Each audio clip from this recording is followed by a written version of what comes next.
Hey everyone, I'm Jace Peoples, entertainment editor for The Advocate. This week marks the release of DC's series headlined by out-gay superhero Midnighter. Plus, June is LGBT Pride Month, so we figured this was the perfect time to look back at the history of LGBT characters in the DC universe. Comic books mirror the world around us, so it's natural that they represent our culture's diversity in gender, race, and sexual orientation.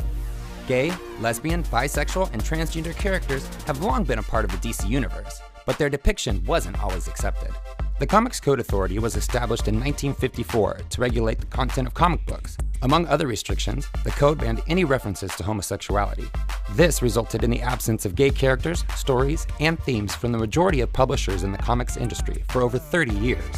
But DC came out of the closet in the 80s, when the gay community was making waves in popular American culture. Estreno, one of the first gay superheroes in comic book history, first appeared in 1988 and was characterized by a flamboyant personality and colorful outfits. In his most notable storyline, he was attacked by a vampire with AIDS called the Hemogoblin, and later was revealed to be HIV positive. In hindsight, some see Estreno as a cringeworthy stereotype, but one could argue that because it was forbidden for the character to be openly gay, the only way for a writer to communicate that a character's sexuality was anything other than straight was for him to fit into stereotypes that readers could understand. Shortly after Estreno broke down industry barriers, DC again tipped its hat to the gay community in a ripped from the headlines story featuring an AIDS rally in 1988's The Spectre No. 11. In the book, superheroes save the protesters from an attack by the cult of the Blood Red Moon. And in the same year, we saw the first implicitly lesbian character at DC, who was also the first gay parent in a mainstream comic, Superman's Maggie Sawyer. In issue number 15, Maggie tells Superman her backstory. Her past involves a daughter and a failed marriage, and Maggie makes several allusions to the fact that she's a lesbian, including being confused, coming to terms with herself, and running away from who she was by marrying a man. The following year, writer John Ostrander provided a progressive take on the Catholic Church's relationship with homosexuality. In 1989's Suicide Squad No. 31, Father Kramer counsels Mitch Sokovsky, the mechanic for Task Force X and a gay father, to help him cope with an unaccepting son. DC also exposed the tragedies of gay bashing in a 1988 Hellblazer storyline in which Constantine's friends are beaten and hospitalized by homophobes. And in a separate story, Swamp Thing No. 74, the title character must rescue Constantine from a similar group of gay bashers. Additionally, John Constantine himself was revealed as bisexual in 1992's Hellblazer No. 51. Later, writer Ray Fawkes confirmed the character's attraction to both genders in New 52 continuity in 2014. In the 90s, several notable characters joined the LGBT community. Pied Piper played a gay tune as DC's first out villain in 1991. On the heroic side, Justice League America's Ice Maiden played for both teams, as confirmed when she officially came out as bisexual in 1996. And in 1998, DC reached a make-out milestone with its first same-sex lip lock between bisexual Starman and his boyfriend Tony. A few years later, DC tackled the gay experience head-on in an eloquent, extended Green Lantern storyline written by Judd Winnick. Kyle Rayner's teenage assistant, Terry Berg, awkwardly comes out to him, and Kyle gently reassures Terry that being gay is not a choice, nor is there anything wrong with it. Shortly thereafter, Terry relays the challenge of coming out to his parents. They cried, told him it was a phase, and threatened to throw him out of the house. While the subsequent hate crime story arc is decidedly poignant and uplifting, it is perhaps also the most unsettling part of Terry's story. Terry is brutally beaten into a coma by 3 homophobes. Enraged, Kyle tracks down the attackers and violently confronts them. The bigots are brought to justice, and Kyle learns a valuable lesson in taking a stand against intolerance. These stories won Green Lantern the GLAAD Award for Outstanding Comic 2 years in a row. After the turn of the millennium, DC's diversity continued to expand. In 2003, Detective Renee Montoya, who later became the Question, was famously outed in Gotham Central No. 6 by Two-Face. While the outing was a huge turning point for Renee, it's notable that she was a main, well-rounded character whose sexuality was a part of her story, but not her only trait. In 2006, Batwoman was established as a lesbian in 52 No. 7, making her the most high-profile gay superhero at DC to date. And in 2011, DC made Batwoman the first ever lesbian hero to headline a mainstream comic series as a part of its New 52 reboot. A year and a half later, DC featured the first lesbian engagement in mass-market comics history in Batwoman No. 17. In October 2011, writer Gail Simone revealed online that Catman fell somewhere in the middle of the Kinsey scale, making him one of the most prominent bisexual men in DC continuity. Simone finally established Catman as bi in proper continuity in 2015's Secret Six. 2011 also saw Miguel Jose Barragan, aka Bunker, become the first openly gay teenager at DC in Teen Titans #3. The following year, DC launched the Earth 2 ongoing title, this time reimagining Alan Scott, the original Green Lantern, as gay. In Earth 2 #2, Alan shares a kiss with his boyfriend, then proposes to him on a train. Alan's fiancée is tragically killed in the same train wreck that gives Alan his powers. He is told he must use an object of importance to him to harness his power, and uses the very ring he proposed to Sam with as his new lantern ring. Sam later comes back as a wind wraith to support Alan, but that's another story. In 2013, Gail Simone broke down closet doors again in Batgirl #19 by introducing Barbara's roommate, Alicia Yeoh, the first openly transgender character in a mass-market superhero comic. And finally, the Catwoman storyline earlier this year featured Selena Kyle showing some love for the ladies with a same-sex smooch. DC continues to break new ground by launching Midnighter's solo title, the first DC comic headlined by a gay male superhero. Midnighter was never in the closet. He and his boyfriend Apollo were among the first openly gay characters in print back in 1998. The word gay was not explicitly used, but it was obvious. Their relationship was confirmed when Apollo kissed Midnighter on the cheek in 1999. In 2002, 2 years before Massachusetts became the first state to legalize same-sex marriage, The Authority #29 featured the first gay wedding in a mainstream comic between Midnighter and Apollo, and they adopted a little girl named Ginny in the very same issue to boot. This brief history is by no means exhaustive, so tell us who your favorite LGBT characters are in the comments. One thing is for certain though, the expounding roster of LGBT characters only makes the DC universe stronger and more inclusive. We hope to see more dynamic storytelling starring compelling characters from diverse backgrounds. Indeed, the future of the multiverse depends on it. Hello, everyone. I'm Celia Sachs from Warner Brothers Television Publicity, and welcome to our first panel of the afternoon session, The Pride of DC, the Art of LGBTQ Inclusion. On December 8th, history was made with the debut of freedom fighters The Ray, a new animated series on CW Seed that features the first gay superhero to lead a show. However, the inclusion of LGBTQ characters has been an important part of storytelling on screen and in comics for years. Today, we will shine a spotlight on the significance of those characters and how they help to better represent the world around us. Hi everyone, thanks for coming to the Pride of DC panel. My name is George Gustinas, and comics have been a part of my life. When I was growing up, I was watching Batman '66 reruns, and I had a big crush on Robin, and now I get to write about the comic book industry for the Times. I'm honored to introduce this amazing group. We have the comic writer, Steve Orlando.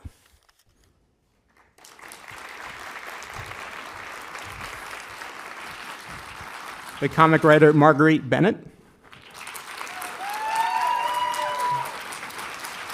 The executive producer, Greg Berlanti.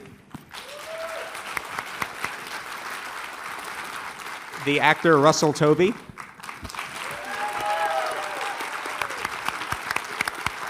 The comic book writer, Mark Russell. And the comic book writer, Vita Alaya.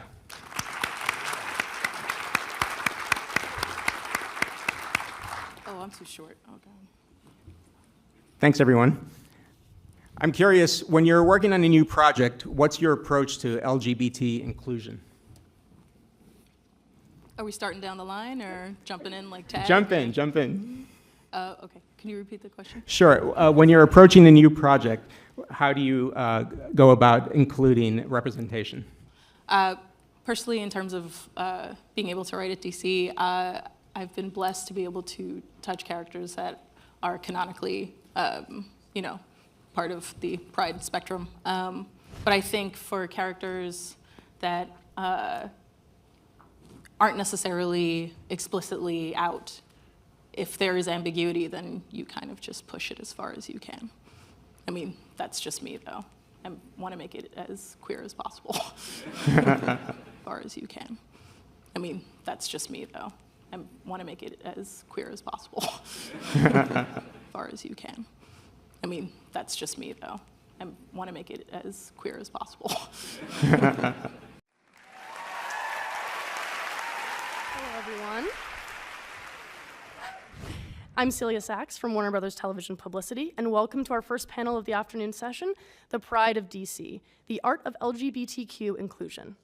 On December 8th, history was made with the debut of freedom fighters The Ray, a new animated series on CW Seed that features the first gay superhero to lead a show. However, the inclusion of LGBTQ characters has been an important part of storytelling on screen and in comics for years. Today, we will shine a spotlight on the significance of those characters and how they help to better represent the world around us. Hi, everyone. Thanks for coming to the Pride of DC panel. My name is George Gustenas, and comics have been a part of my life. When I was growing up, I was watching Batman 66 reruns, and I had a big crush on Robin. And now I get to write about the comic book industry for the Times. I'm honored to introduce this amazing group. We have the comic writer, Steve Orlando.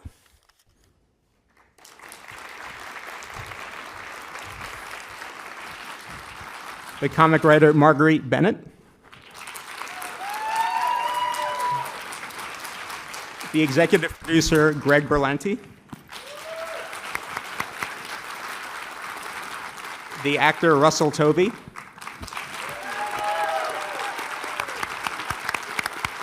The comic book writer, Mark Russell. And the comic book writer, Vita Alaya.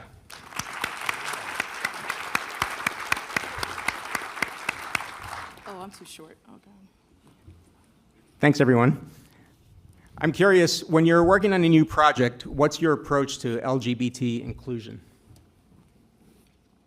Are we starting down the line or jumping in like tag? Jump in. Okay. Can you repeat the question? Sure. When you're approaching a new project, how do you go about including representation? Personally, in terms of being able to write at DC, I've been blessed to be able to touch characters that are canonically, part of the Pride spectrum. But I think for characters that aren't necessarily explicitly out, if there is ambiguity, then you kind of just push it as far as you can. I mean, that's just me, though. I want to make it as queer as possible. I just write about the world around me, and there's LGBTQ people in the world that I inhabit, and the stories I tell require the presence of LGBTQ characters, so I just put people in because they're necessary to tell a story about life as it is. Oh, sorry. No, go ahead. I was going to say, I learn my lines. How you done? No, I mean, mine is sort of the why not? Like, I'm going to go until they stop me. I write a series called DC Bombshells, which is all of the which is all of the DC heroines in this alternate history of World War II. And so, given just this complete universe as my personal playground, I wanted to, have queer inclusion. And so, I got a lot of folk fussing early on about, like, well, you can't do that. It was the 40s. And, well, it's my 40s. I'm going to go till they stop me. Yeah, I think, what everyone has been saying is on my mind. What Mark said, the world around me. The key for me, like, will a book feature a diversity of characters? Will a book feature queer, inclusive, and other characters from other communities? Is not even a question. The push for me, and hopefully I've achieved it, is, as he said, the world around us. And that means having enough representation that characters don't have to be the be-all and end-all for the community, and they're allowed to be imperfect, and they're allowed to be more richly layered and real. When I started with Midnighter, he came imperfect out of the box. He's a killing machine, so he was, from the start, not a sterling example for people. But there was the opportunity to still make him confident in his identity as a gay man, confident in his identity as a superhero or a vigilante, while at the same time having imperfections, not being right about everything, and not needing to be everything for the entire queer community. One of the biggest questions I would get is, well, how can you write this character that is going to, it's the first time that a gay male had led a book at DC Comics. How can you write this character that's going to service everybody's experience? And to me, the obligation is not to do that. To me, the obligation is to do a richly textured and respectful portrayal that has passion and life behind it, and then do it again, and then do it again, and then do it again. But make sure the characters are true and fully formed people, because that's the true representation we deserve. Not caricatures, but finally, after 50 years, 75 years, characters. And also, I think, to jump in on that too, start from a place where you're not assuming that any particular character, if not stated, is straight. So I think that helps write these characters more organically, so that, if you are presented with the opportunity then to make a character queer, then it's not out of left field. I think that not assuming that they're straight is really important, just as a mindset for when you're going into writing. I would say for me, it was, a lot of work I've done both in comic book genre and outside of it. My career really began when I started really writing about myself and my own real experiences, and being gay was a big part of that, and it actually gave me a lot of opportunities. And so I've always felt like being really true to myself and figuring out a way to express myself through the characters I was writing, was something that was personally rewarding for me, and then, emotionally rewarding for myself and hopefully the audience that you're trying to entertain and captivate. And through the years, it's been a great honor to be a part of that in television. And then when I moved into becoming a shepherd of sorts for other characters' legacies, it was important first and foremost to really sort of, I think, uphold the characteristics of those characters that you responded to as a kid. But then the other part about it was, there's not a day or a week that goes by that we don't work on these characters, that you don't think of yourself as a kid reading those comic books for the first time. And for myself, I too had a crush on Robin, so I can join that.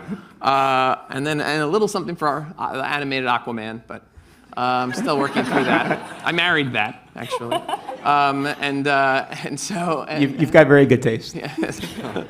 Anyway, but you were having to sort of twist and turn and imagine, maybe this character's gay, or what about this? And so it's been really nice to be a part of saying, no, these characters actually are gay or LGBTQ, and helping bring them forth and have a generation that is really representative for the next one, and that those kids not having to sort of, I think, imagine those characters, that they actually exist and that they're part of the fabric of that universe. It's a big moment, I think, that you can, as you're talking about, like even when I was younger, at best you're searching for coded examples, and you don't. Right. There's no need for that now. Like the next generation of people growing up won't be where people who are sitting on the stage were saying, well, maybe this character, maybe this, you're just like starving for it. You'll have a wealth of opportunity now to know from the beginning that there's nothing to be coded or hidden about. I mean, that's an incredibly rewarding thing about working with so many younger people. They're the first ones to come into my office and say, well, okay, now they're gay, yes, but now let's make them more complex and interesting and deep and flawed, and it's not so much just the label, but it's let's get underneath that and really dramatize the most interesting character we can, and I think that's it's wonderful to already see it sort of the next iteration, I think. I think all the work that you guys do is incredible, but I wonder, do you worry about being typecast as like gay storytellers? If I am, I'm not worried about that, I guess. I'll take it. Please Good. do that. Because I'll just continue to push it and make everyone gay. Yeah. So. Yeah. Excellent. How do you deal with social media, both positive and negative comments? I'll take that. You just ride with it, I guess. I mean, you're not going to please everyone. Everyone has their own opinion of the world and how they want to be perceived and how they approach the world, and the reactions you get normally are either projections or a reference of their own feelings of the world and the world they're in. So you can't take any of that personally, but when it's positive, it is always better, obviously. The reaction I personally had for playing this character has been overwhelming. I had sort of expectations, but I didn't really realise how important it would be and how exciting it would be to be able to be the Ray and be carrying that kind of torch as the first gay superhero. It's a total honour. And the fact that he went down well and people liked him, not went down well, but the character went down well and people liked him has been great, yeah. I write a comic book about a gay pink lion, Snagglepuss. Yes, thank you.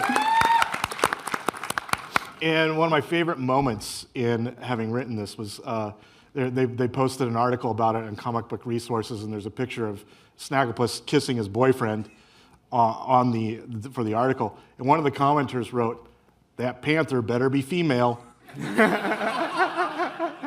And I always find validation in upsetting people, because I feel if you're not upsetting somebody, you're probably not challenging them enough. Yeah. You're probably not taking people out of their comfort zone. Yep. In which case, what's the point?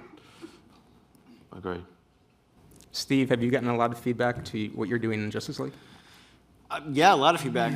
All good? 100% good. It's all been good. No, I think what you said about it, it coming from people's own feelings and emotions. I think it's easy. We sit here and we toil for weeks or months or however long it takes to make a given product, and we know everything that went into it, and we know our mindset. But at the same time, when you put something out in the world, you can't really know the lenses that other people are going to look at it with. You can't control that, and you can't know the backstory coming from that. So when you combine that with the power dynamic of access, this is the boring answer of social media perhaps, but anybody can reach you, but it doesn't necessarily mean that you can, you wield a different power than them if you have a certain number of followers, if you have a certain sort of sphere of influence. And I think you need to sort of, I try to show some compassion, because there are people that have strong reactions to things that I've done in Justice League, but you don't know where that's coming from, and at the same time, it doesn't invalidate that, even if the intended purpose of something isn't what I put out there. As Mark said, if you're challenging people, some people may not like it. But people, I genuinely think, positive or negative, people deserve to be heard.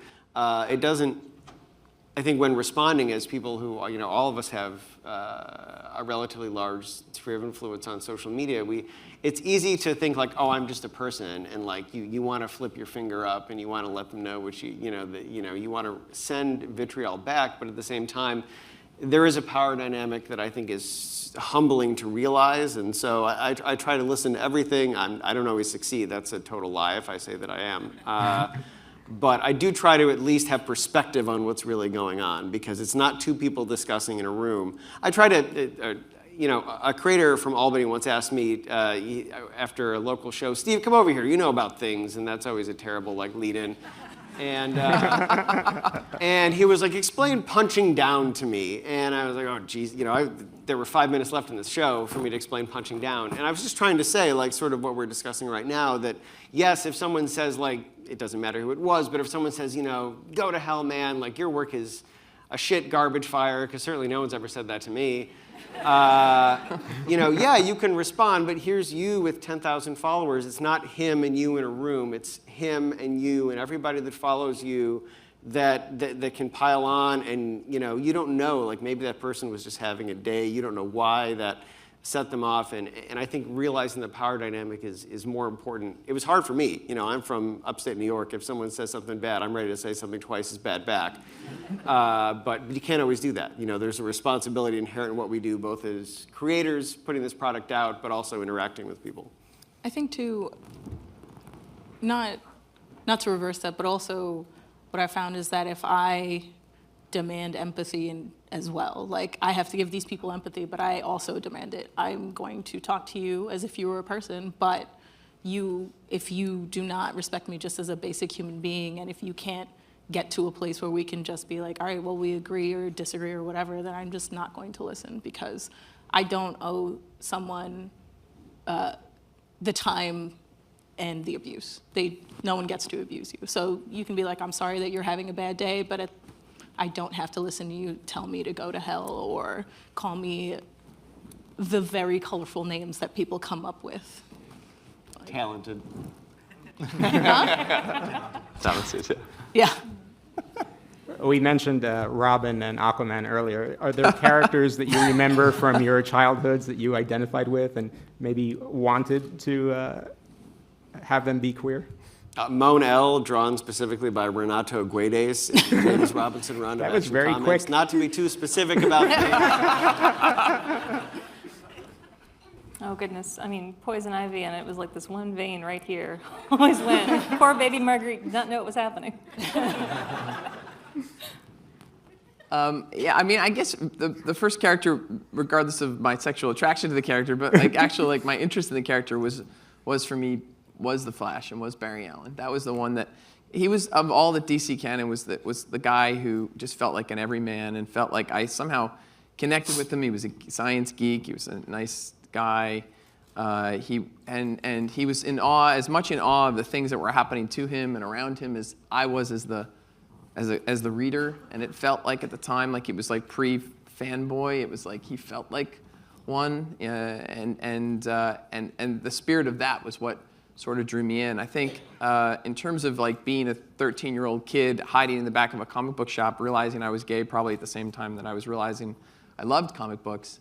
You know, they were all analogous to me because they were all hiding a part of themselves, and I think that was the most profound element of it, was that they were in hiding, and yet something about them, that same thing that they were hiding, was the thing that made them special. And so that was I remember thinking, if I can get to that moment in my life where I can find this thing about being gay, if I can see that the way they see their abilities as being special, then I'll get to be, you know, everything that I want to be when I grow up. And so that was, you know, and so that was and you know, just to my earlier point, what's great now is kids don't have to do that extra math in their head when they read the amazing work or see the brilliant portrayal of someone like him. You know, they don't have to do that extra gymnastics. They get to just, you know, imagine that they're that character, you know. Mine was Robin Hood and Little John, but the Disney version, where Robin Hood was a fox. I just thought he was really sexy as a kid. I don't know what that means now, but he was cool. And he had a really husky voice, and he could shoot a bow and arrow. He was my hero as a kid, yeah. This probably borders on too much information. Excellent. But when I was 4 years old, probably one of my earliest sexual experiences, my mom got me this Superman brush from an Avon catalog. And I just remember his body being so muscular and his legs so shapely. And I would just sit there and rub my hand. Wow. I didn't know what was going on. But that was not only, you know, my first sort of awareness of like maybe of like homosexuality or you know, diverse sexuality, but just my first sort of instance of realizing sexuality exists, and it was Superman. I don't know what to do with that now, but there it is. Have you still got the brush? I've been looking for that brush for 30 years. Somebody's got to get that. Somebody's got that brush. eBay has that brush. Yeah, eBay. Oh, I mean, Wonder Woman. So until way too late in my life, embarrassingly late in my life, I thought that she was Puerto Rican like me. And before I was aware of my own, you know, identity, I wanted that for her because she was so strong and so open and so loving and so, to me, such a complete character, such an amazing person. And I was like, that would make her more amazing, because who could stand in the face of Diana and her love? Who could possibly look at Wonder Woman and go, that's wrong? Because even though I didn't know it was me, I grew up in New York City, in the Lower East Side, Alphabet City. If you've seen Rent, that was my neighborhood. And, you know, I grew up around a lot of people, you know, on the pride spectrum, which I like to say because I like light. And I just couldn't fathom why someone could hate so much. And I was like, well, Diana is this ambassador of love. I want that for her. I want her to be able to protect these other people. How do you guys feel about taking an existing character and revealing something new about them versus creating a new character? Do both. Always do both. I think it's really interesting, the challenges that you face when you're doing one versus the other. I think that there are pros and cons to both. I think that when you take an established character and kind of unveil this part of their identity, you get a lot of backlash because people have expectations. Whereas with developing a character from the ground up, there are no expectations. It's just whatever's presented, and then that's it. But at the same time, I think you can make a very powerful statement with kind of going into this part of someone's identity. So Diana, for example, that was very powerful for me and very important. I think a lot of what we do as comic book writers is we mine the depth of the pop culture that came before us. You know, we find the characters that have existed in one form or another for, up to 70 years sometimes, and you find the part of the backstory that has been left out by other people that makes the character meaningful to you. Or you think about like what it would really be like to be that character living in the world it came from. In a way, all writing is sort of an exercise in empathy. And you think about, like for me, as I'm writing Snagglepuss, I think, well, what would it be like to be a gay man working in show business in the 1950s? What demands would the world put on you being in that role? And that's something that's never really addressed in obviously the old cartoons. So the nature of the character itself often tells you how you have to handle the backstory if you are really taking the character seriously. Okay. I feel you feel like a responsibility, I guess, to the Ray. I didn't know about the Ray. I spoke to Mark Guggenheim on FaceTime, and then he sent me a care package, and I went through and I read all the comics, and I got his kind of origins from the different versions throughout the years, and then we settled on our version of the Ray. And yeah, you wanted to make sure that you, as an actor, I wanted to make sure that people connected to him, wanted to spend time with him, and could, as he's a gay superhero, they could suddenly have someone that they could project onto and have as their hero. And I felt a responsibility for that, and I wanted to make sure that he was, above everything else, entertaining and likable, so you'd want to spend time with him, so that the fact that he's gay just becomes a byproduct and it doesn't define him. And I think through the writing of him, the animation especially, just completely exposes that fleshes this guy out and gives him a total truth and backstory. And that for me was something that I wanted to get right. I didn't want to let people down. You guys were talking before about hopefully we'll reach a tipping point where there's enough queer characters out there, so some of them can be villains and just assholes, and some of them are angels. You get the full range. But like, what do you think that tipping point looks like? Like, what do we need to get there? Is it more TV shows, more comics? Like, how do we get there? Huh.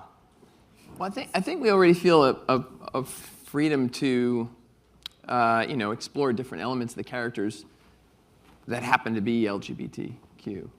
Now, that being said, I think we're still far ways off in the sense of the amount of representation that could truly exist. I think, I think we're all probably passionate about having more of it in the books and having more of it on the shows and having more roles to play, that, the more colors of the world that they're kind of represented out there. I think the more, only because, I just know for myself, like when I watch something, we were watching back the short you guys saw, and just seeing like a clip of a gay superhero in a bar talking to a gay guy, like it fills this need in you that you're like, I didn't even know I had that I needed to still see that at 45 years old. And so I just think that in my mind that there's still such a distance. And then hopefully as that comes, I think people will probably feel, hopefully, as a fan or an audience member myself of the books and characters, you feel less pressure on each character. When we're writing with a little bit less pressure of, well, if I make this choice, will I offend this group of people because there's not that many characters who are in a relationship, and if I take them out of this relationship, is that going to be bad? Or if if this thing happens or that thing happens, I think the more free we are to sort of create and bring our passion to it, but that time's not yet, and that's why representation really matters now more than ever, I think. And I think a lot of the responses, if they are sort of energized, shall we say, in that respect, come from a fear that there's not going to be more. Right. It becomes more urgent. when we started Midnighter, we decided that he was going to be not with Apollo at the beginning of the book, and there was some pushback to that. And it was interesting, just so much of the views on marriage in general and what it is to be like a single gay man who's like living a sex-positive life, it came to light very, very quickly. You know, the responsibility that we've talked about. Well, if he's going to be single, are you going to, you know, jokingly, is he going to be on Grindr? Not jokingly, are you going to show condoms? You know, like, and all these things come into play. And, you know, all those things were true. He was on Grindr. We did show condoms. It's called Hook in the DC universe, but he was on it. But anyway, but I think the fears of that come from, as I said, the worry that, contrary to what we're saying, it's going to end. You know, so right now, every character has to. It's like, well, we might not get another chance. And so I understand the passion, even if the reality is the character can't be everything for everyone. I know where the passion comes from. It's fear. It's a worry that we're not going to get more. But as you're saying, it's not actually happening. It is continuing. So hopefully we get a chance to, as you said, spread out and do more and fill those needs with individual characters. I think part of getting to this place where we assuage these fears is just keep doing it. And I don't mean just keep doing like the safe story. I think it is making them complex villains. It is, you know, going in and going, you know, breaking up this relationship maybe. It is just keep doing it because you just have to populate it and you can't wait. You can't have all of these characters. Me and Marguerite were talking about this earlier, where you have these kind of like almost, you know, sanitized stories because we want to, you know, they all want to be role models, but you can't do that.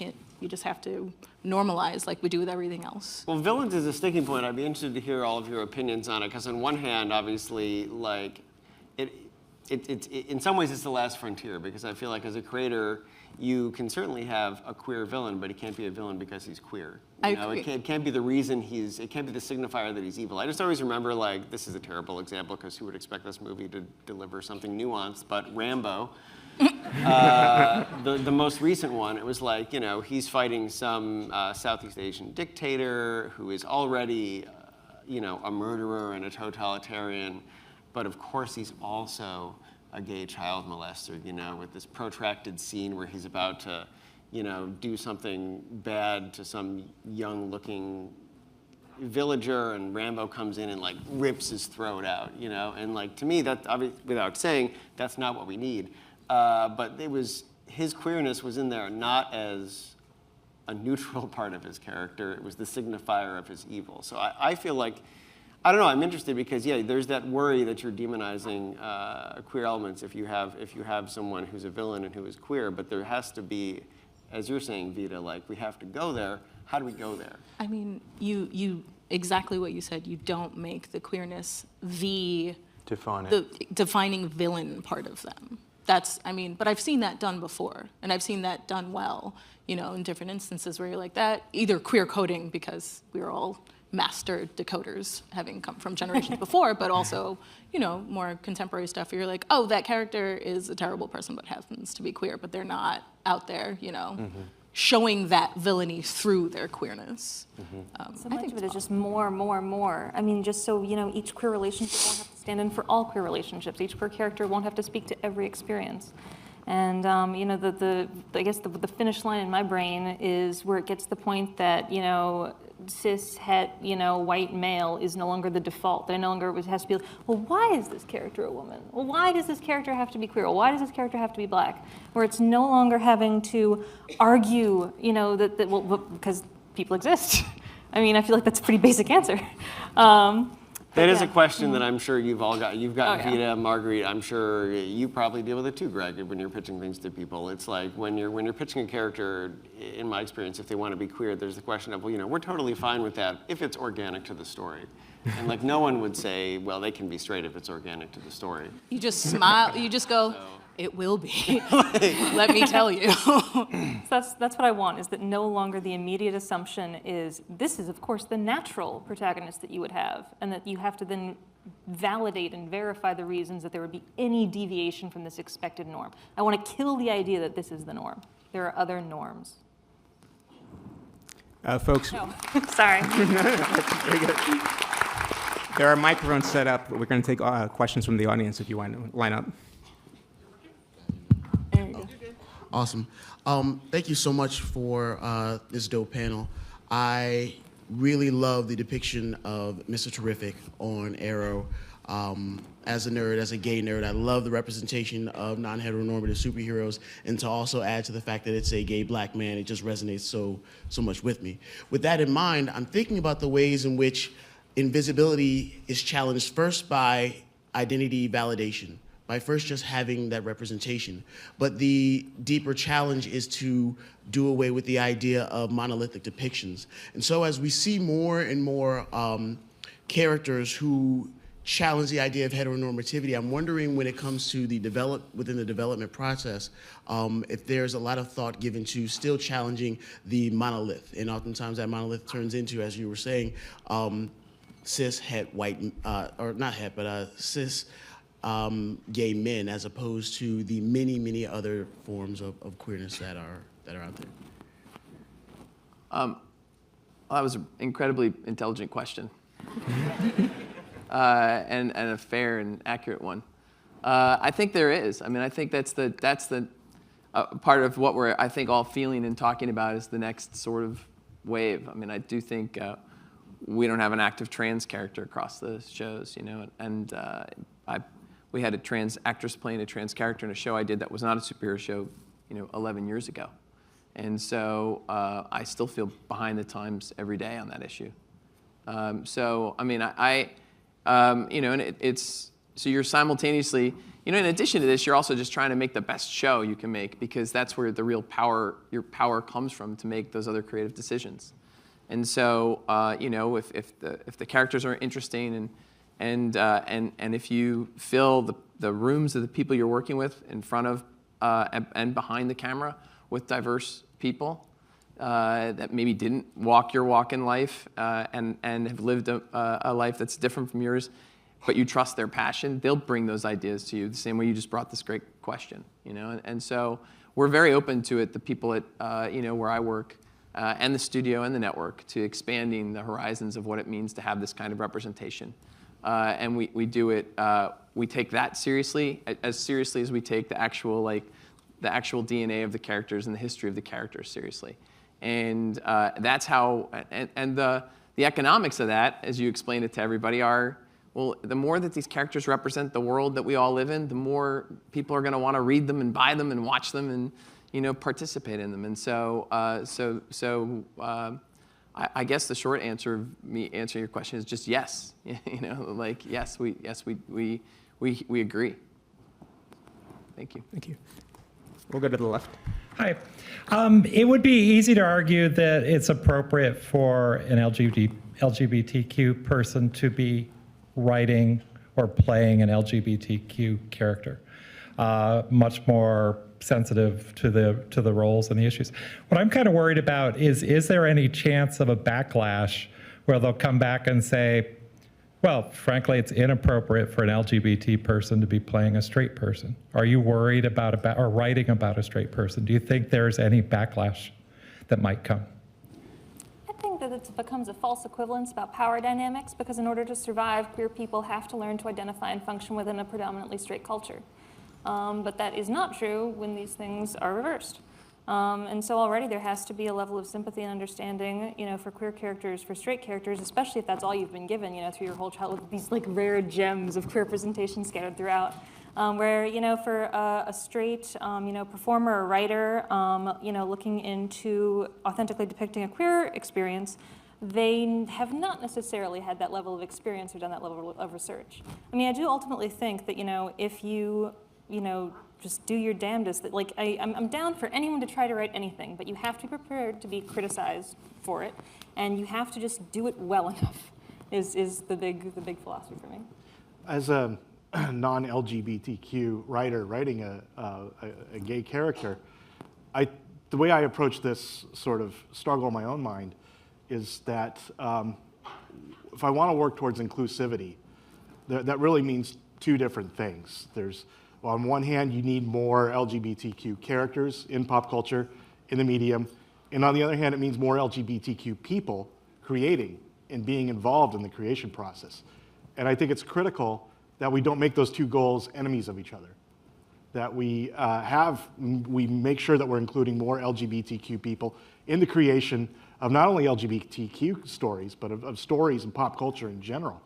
And then at the same time, as a cis heterosexual male writer, making sure that I'm writing about the world around me and its complexity and humanizing the characters, viewing the characters I write with a depth of humanity. That's, to me, writing is ultimately about empathy, and empathy means not just writing or not just feeling that for people who are like you, but creating reasonable, complex, and lovable characters who are nothing like you.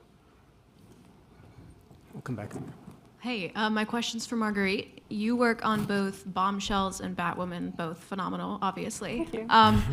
One is a bit more mainstream than the other, though. I was wondering if there are differences in the leniencies and restrictions and what you're allowed to put in one over the other, or is it more up to the content creator?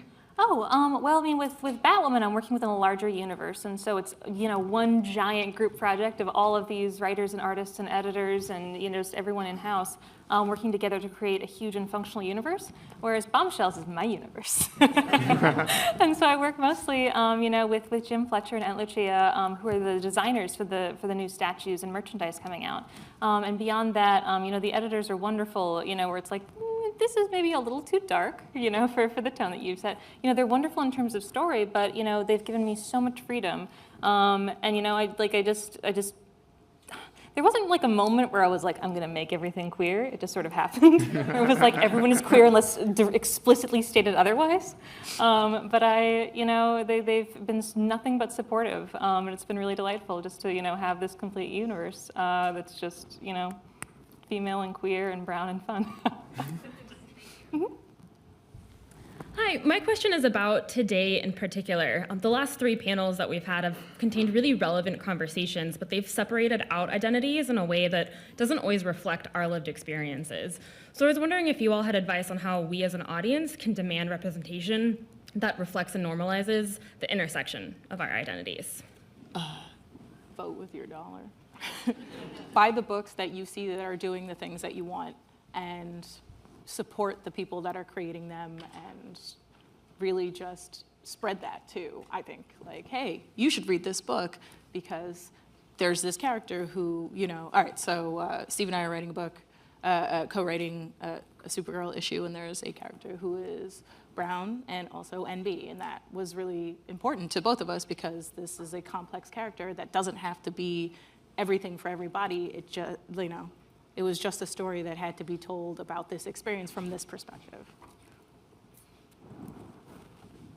So one of the things he had brought up to you was about straight characters being written into being or made into LGBTQ characters or vice versa. I noticed that in the Crisis of Earth X, for the Ray and Citizen Cold, how were you able to just transition? Was he already an LGBTQ character on Earth X before, or was this something that is a new development? We definitely wanted the Ray to have a partnership on Earth X and to reveal that. I mean, one of the things that we were really proud of with that was, that's our mega event that we do across 4 nights, and we spend extra millions upon millions upon millions and millions of dollars to present something that we think is as cinematic and as big as possible all year. And 2 of the major storylines in it were, LGBT storylines, and we had 2 separate couples. It's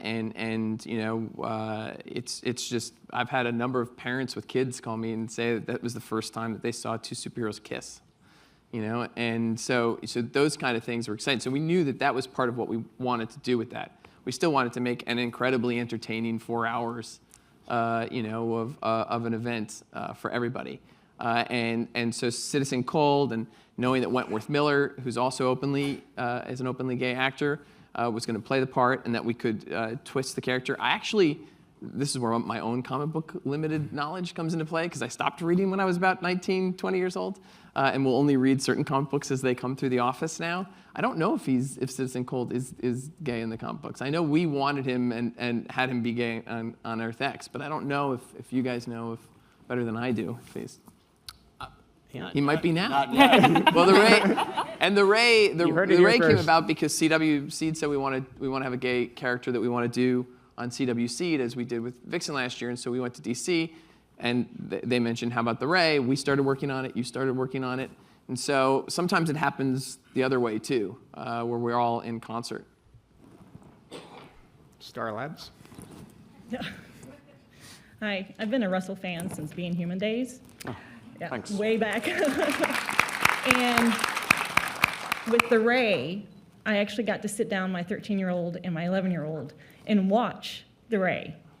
And it opened the door to have the conversation with my children that they can be whoever they want to be, do whatever they want to do, and I have their back more than 100%. With 35, we were raised in a different society, ultra-conservative parents, so I want them to know that I've got them. They won't be afraid to come to me. That's lovely. Thank you. You're welcome. And some special people say hi from across the pond. Hi. They're watching now. One of the best things. Thank you very much for that. That's amazing. That's just. They actually sent something for you. I'm gonna grab that in a minute. Okay. That's beautiful. Just following from you, one of the best things that happened from this whole experience for me is that someone on Instagram tweeted me a picture of their son, and they said there were two dads, and they said that their son was watching The Flash, and he ran into the kitchen, and he said, Dad, the two superheroes are doing what you're doing on TV. And for the first time ever, this kid had seen his dads represented on TV as superheroes kissing each other. And for that little boy, that was magical. And for them dads, they were like, that was magical for them. And they contacted me, reached out to me and told me. And above anything else I will ever do for the rest of my life, that is one moment that I was like, that's made a difference. That's done something. That's affected the chromosomes of that child. And the ripples of that are going to go, I don't know where, but that felt incredibly special. So for everything, what you're saying just now, that's exactly what I want for my children. That's amazing. And they, that seed's in there now, and they've watched that. And if one of your kids are gay, they will feel so safe to come to you and feel they've got someone. Yeah, safe. Yeah. Yep, so that's all thank I you. want. Yeah, well, you're a wonderful mum. Hi.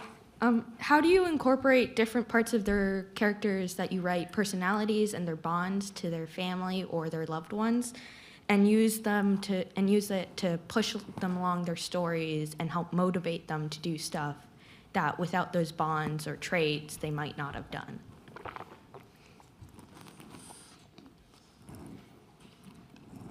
I think that's a huge question.